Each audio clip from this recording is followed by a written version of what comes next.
Like et abonne-toi à notre chaîne YouTube, où cette araignée grimpera sur ta tête pendant ton sommeil. Le royaume des animaux est un endroit effrayant, que ce soit des oies, des lions, des rhinocéros ou des poissons rouges. Les animaux aiment se battre entre eux, et parfois ça se passe mal pour l'instigateur. Ce sont les moments où les animaux s'en prennent aux mauvais adversaires. Numéro 14. Morse endormi effrayant la mer ours polaire. Les morses sont gigantesques, et je le pense vraiment. Un morse mâle adulte peut facilement peser la balance à 3700 livres. Il est juste de dire qu'il ne faut pas se frotter à eux. Mais cette maman ours polaire et son petit ont désespérément besoin de nourriture. Et les situations désespérées. L'ours ne tenterait jamais rien avec les gigantesques morses. Mais vous pouvez voir à quel point elle et son petit sont maigres. Leur peau se détache. S'ils restent sans nourriture pendant plus longtemps, ils pourraient ne pas survivre. Cette vidéo a été prise en Norvège dans l'archipel du Svalbard, loin au nord du cercle arctique. C'était fin juillet et la mère et l'enfant traversaient le détroit de Henlopen, juste à l'ouest de la grande île Spitsbergen. Cette route serait impossible à faire la plupart des étés, quand la glace bloque le passage. Mais cet été-là, il n'y avait presque pas de glace, ce qui rendait la chasse plus difficile pour les ours polaires, d'où leurs mauvaises conditions. La mère renifle l'air et capte l'odeur de l'énorme morse. Elle sait maintenant qu'elle ne peut manifestement pas prendre un morse adulte en pleine santé. Une carcasse résoudrait tous leurs problèmes. Peut-être même un morse très vieux ou très malade. Mais il s'avère que ce n'était pas le cas. Ce morse était vivant. Et bien portant. La recherche de nourriture a dû continuer pour les deux ours polaires. Numéro 13. Lion de mer chassant en mangeant une grosse pieuvre. Les otaries ne sont pas connues pour être violentes, mais elles sont néanmoins d'excellents chasseurs. Ils sont plutôt trapus et apparemment maladroits. Mais dès qu'elles vont dans l'océan, elles se transforment en prédateurs voraces. Cette vidéo étonnante est la première fois au monde que nous voyons un de ces animaux étonnants en action à travers leur propre point de vue. National Geographic a littéralement mis une caméra sur le dos d'une otarie femelle, et voilà ce qui en résulte. Elle est entrée dans l'eau dans l'espoir de trouver de la nourriture, et peu de temps après qu'elle ait été repérée par une pieuvre, elle a instantanément lancé une attaque. Elle arrive à mettre sa bouche sur sa proie, mais cette première morsure n'a pas semblé faire l'affaire. Alors elle décide d'enfoncer sa victime dans la surface, pour qu'elle puisse manger et aussi respirer. Mais la pieuvre semble s'échapper. L'invertébré libère un visage rempli d'encre, pour confondre et désorienter son agresseur, mais en vain. L'otarie continue de venir, elle démantèle la pieuvre. Numéro 12. L'anguille géante noire attaque la pierre venimeuse. Le poisson-pierre est le poisson le plus venimeux dans l'océan. Leur venin mortel est stocké dans les épines de la nageoire dorsale, et contient une toxine protéique appelée verrucotoxine. Lorsqu'elle est piquée, la victime du poisson-pierre ressent une douleur intense, une faiblesse respiratoire, des lésions du système cardiovasculaire, des convulsions, une paralysie et finalement la mort. Donc ce poisson n'est pas quelqu'un qu'il faut embêter. En d'autres termes, un prédateur devrait certainement réfléchir à 2 fois avant d'approcher ce petit tueur. Mais la murène géante est trop dure à cuire pour tout ça. Elle est capable d'atteindre 3 mètres de long et elle pèse environ 30 kg. Et surtout, le plus important, c'est que le venin terriblement mortel du poisson-pierre semble avoir peu ou aucun effet sur eux. Ce qui est un avantage certain. Je veux dire en considérant que le poisson-pierre n'a qu'un seul moyen de se défendre. Si l'anguille est immunisée contre son venin, le poisson est juste la proie la plus facile au monde. Cette anguille a l'air menaçant et dans cette incroyable scène, vous pouvez voir un poisson-pierre s'accrocher près des rochers et se fondre dans la masse. Ce qui est la façon dont ils passent la plupart de leur temps. Numéro 11. Un coq fou attaque des vaches. Les jeunes coqs sont connus pour être un peu agressifs lorsqu'ils atteignent leur maturité sexuelle. Mais celui-ci pourrait juste prendre le gâteau. Celui-ci a décidé de s'attaquer à un troupeau de vaches tout seul. Les vaches semblent très curieuses à propos de la petite créature à plumes au début. Mais quand le petit coq plein de testostérone décide de commencer à picorer violemment dans leur tête, c'est là qu'elles réalisent que ces vibrations ne sont pas si froides après tout. Le coq, très fier de son exploit, décide de célébrer sa victoire en poussant un grand cri. Les coqs commencent à montrer ce genre de comportement vers l'âge de 5 mois. Et bien que cela puisse être un peu ennuyeux pour le reste des animaux de la ferme qui doivent coexister avec eux, cela reste une étape très importante de leur vie. Cette poule est particulièrement fougueuse, bien que les vaches ne soient pas agressives par nature. Mais elles sont quand même incroyablement plus grandes que le petit oiseau. Le grand troupeau est laissé dans un état d'hébétude. Ils ne comprennent pas pourquoi leur ami les a attaqués sans raison valable. Numéro 10. Chimpanzé contre raton laveur. Cet incident s'est produit au zoo de Saint-Louis. Un raton laveur a eu la malchance de s'aventurer dans l'enclos des chimpanzés. Et ce fut une énorme erreur. Les chimpanzés sont des créatures très complexes et ils peuvent parfois montrer des traits cruels. Quand ils réalisent qu'il y a un intrus sur leur territoire, ils s'unissent pour le piéger. Le premier s'empare de la queue du raton laveur et jette le pauvre animal vers la clôture de l'enclos. Le malheureux rongeur est laissé très confus à cause du coup qu'il vient de prendre. Il semble désorienté et très affaibli. Il tente désespérément de s'échapper par le même trou d'évacuation que celui par lequel il est entré. Mais un autre chimpanzé l'attrape par la queue une fois de plus et le tire en arrière. Cela se produit plusieurs fois, c'est presque comme si les singes jouaient à un genre de jeu sadique avec le raton laveur malchanceux. Numéro 9. Une vengeance totale le jour où les singes sont allés trop loin. Et maintenant une autre vidéo folle d'Azu. Cette vidéo a été tournée aux zoos de Bronx à New York, dans ce qui semble être l'exposition Le Monde de la Jungle, où se trouvent des loutres asiatiques à petites griffes et des singes japonais. Aussi appelés singes à feuilles d'ébène, ils sont une espèce très délicate originaire de l'est de la Java, d'où leur nom apparemment. La guerre entre ces deux espèces est longue et sanglante. Dans cette vidéo, vous pouvez voir comment deux singes essayent d'embêter une des loutres en la poussant, et en lui faisant des choses ennuyeuses. Au début, ça ressemble juste à une intimidation d'un animal, mais les choses sont devenues assez sombres assez vite. Les singes commencent à mordre à la pauvre loutre et à essayer de la tirer hors de l'eau. La loutre est sans défense contre le groupe de singes, et le harcèlement continue. Évidemment, les loutres en avaient assez du traitement injuste qu'elles recevaient, et un jour elles ont décidé de travailler tout ensemble comme une équipe, et de noyer un singe à mort. Ceci pourrait presque ressembler à une scène de film de gangster italien. Numéro 8. Le zèbre élimine le gnou d'un seul coup de pied.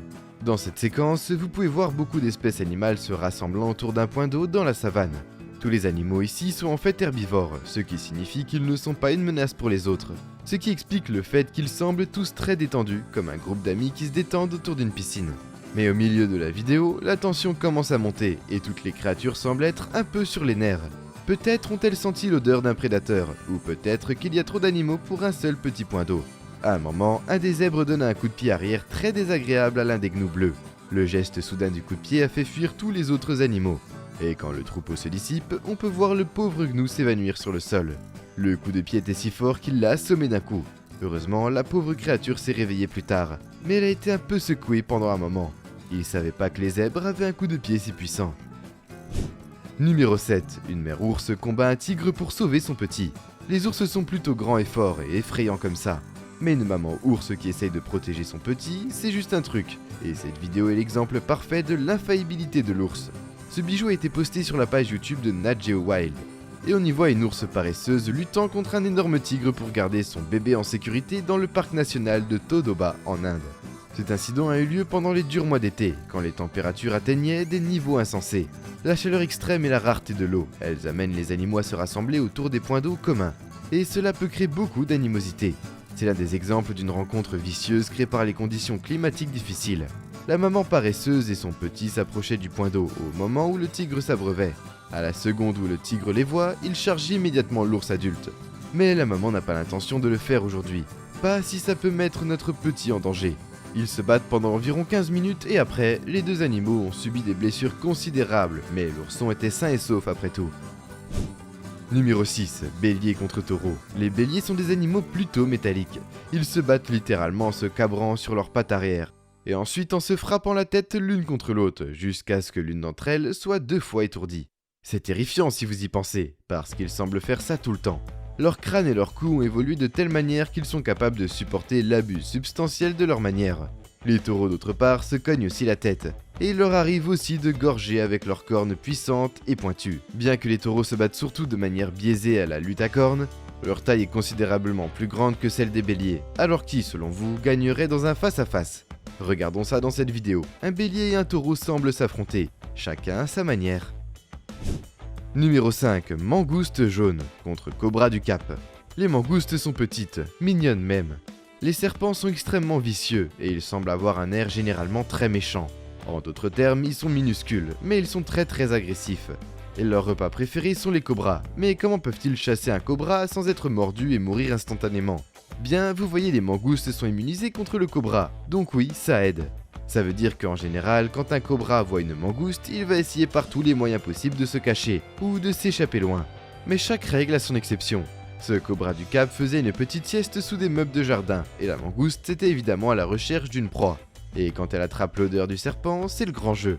Il n'y a aucun moyen pour le cobra de s'échapper, elle est piégée. Mais celui-ci n'abandonne pas. Il essaye de mordre encore et encore le méchant prédateur. Plusieurs morsures ne le tueront pas. mais il est certain de le ralentir, et cela peut être très dangereux pour la mangouste. Le cobra ne recule pas. Même après avoir pris le combat à l'arrière, il continue à se battre, pendant un certain temps jusqu'à ce que la mangouste réalise que ce serpent est trop ennuyeux, et retourne donc dans son terrier, vaincu. Numéro 4. Clôture électrique contre chèvre. Cette vidéo n'a pas pour sujet deux animaux qui s'affrontent, mais plutôt une pauvre chèvre qui se retrouve face à une clôture électrique. Cette pauvre petite créature n'a manifestement jamais eu le malheur de rencontrer une clôture électrique auparavant. Vous regardez de près la clôture qui semble toute neuve. Le propriétaire de la chèvre l'a probablement installée avant que cette vidéo ne soit prise.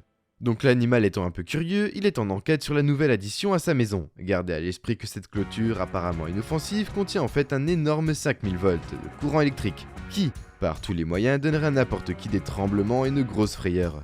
Donc la chèvre se rapproche de plus en plus, et quand son nez touche enfin le fil, elle fait un bond en arrière et crie de surprise et de douleur. Une chose est sûre, je doute que cette chèvre s'approche de cette clôture. Donc si vous avez une chèvre espiègle qui s'est échappée, vous savez ce qu'il vous reste à faire. Certains pourraient dire que c'est un peu trop. Numéro 3. Une girafe donne un coup de pied au lion pour se défendre. Les girafes sont plus dangereuses qu'elles en ont l'air. Bien sûr, elles sont mignonnes avec leurs petites cornes arrondies et leur cou coniquement long. Mais je ne voudrais pas énerver une girafe. Si elles peuvent faire fuir une troupe entière de lions, cela signifie qu'elles peuvent se détendre. Il faut bien vérifier cette vidéo cool d'une girafe solitaire entourée par un groupe de lions. Au début, vous pensez que cette pauvre girafe va devenir un délicieux repas, mais continuez à regarder.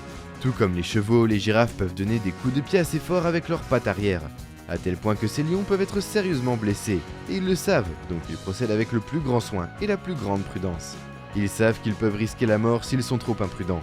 La girafe ne semble pas très inquiète car elle a probablement fait la même chose plusieurs fois auparavant. Mais la tactique de la lionne consiste à épuiser la girafe et de terminer l'affaire. Une fois la nuit tombée, les lions ont une excellente vision nocturne. D'un autre côté, les girafes ne le peuvent pas, mais dans ce cas, on dirait que la girafe s'en sort. Numéro 2. Sous-estimer un pingouin est une erreur qui peut vous coûter cher. Les pingouins ont la réputation d'être mignons, un peu drôles et quelque peu ridicules. Et bien sûr, ces oiseaux ne volent pas. Mais ils sont super adorables, ils se dandinent toujours comme de minuscules bambins ivres et duveteux. Je veux dire que ce n'est pas pour rien qu'Hollywood fait jouer à Danny DeVito comme leur équivalent humain. Mais sous-estimer un pingouin s'est avéré être une fatale erreur. Et si vous ne me croyez pas, demandez à ce pétrolier affamé ce qu'il en pense. Les pingouins sont des oiseaux géants, et celui-ci avait clairement prévu d'attraper un des poussins de Manchot Empereur. Mais ce groupe de poussins est assez vieux pour quitter leur maison de glace pour la première fois. Ils sont sur le point de franchir la plus grande et la plus cruciale étape de leur vie. Tous les jeunes ensemble doivent se diriger vers la mer, un endroit rempli de dangereux prédateurs, un endroit où ils n'ont jamais été auparavant, et ils doivent le faire complètement sans surveillance. Mais les eaux froides de l'Antarctique ne sont pas le seul endroit où des dangers mortels peuvent se cacher, et ces mignons bébés pingouins vont bientôt découvrir que sorti de nulle part, un pétrole géant apparaît, un oiseau prédateur qui est spécialisé dans la consommation de poussins. Il est beaucoup plus grand que les oisillons, et même s'ils essayent de fuir aussi vite que possible, ils sont toujours assez maladroits, et les pingouins ne peuvent pas voler. Le poussin est attrapé par les plumes de son cou, mais les autres ne sont pas prêts à laisser tomber leur ami en péril. Alors ils forment tous un cercle de protection autour et défient l'oiseau. La situation devient rapidement une impasse, mais sorti de nulle part, un pingouin de l'épicerie fine arrive pour sauver la situation, et se place juste entre l'oiseau et les poussins. On sait qu'il ne faut pas se frotter aux manchots à Delhi, car ce sont les pingouins les plus fougueux. C'est un merveilleux cas de solidarité entre pingouins. Numéro 1. Une brave mère poule protège ses poussins. Nous connaissons tous les capacités instinctives que les mères ont pour protéger leurs petits. Et comme il s'avère que les poulets ne font pas exception, et qu'ils n'ont pas beaucoup de moyens de se protéger quand il s'agit d'une mère qui essaye de sauver ses poussins, les possibilités sont infinies. Jetez un coup d'œil à cette incroyable maman qui se bat contre le tout-puissant Cobra Royal pour sauver ses bébés. Elle remarque la présence du serpent, mais il est trop tard pour fuir. Le serpent les a piégés dans un coin. La maman devient très anxieuse, elle marche compulsivement d'avant en arrière devant ses poussins pour se positionner entre le prédateur et ses petits. Le serpent continue de s'approcher silencieusement, même mortel. Notre petit héros à plumes décide de se battre et elle attaque le reptile de front. Mais le serpent n'est pas prêt à laisser passer cette chance. Il n'est pas facile de tomber le poulet qui garde l'attention du serpent sur elle pour donner assez de temps à ses poussins de s'échapper. Et une fois qu'ils sont tous en sécurité, elle revient pour s'assurer que le prédateur a reçu le message. C'est une mère courageuse, comme vous pouvez le voir. La nature est très surprenante parfois. Le perdant gagne en fait et garde la balance équilibrée. Et nous voilà déjà à la fin de la vidéo. En s'abonnant à Slash Kun, tu deviens automatiquement un ninja. J'espère que la vidéo t'a plu et on se dit à la prochaine pour une toute nouvelle vidéo.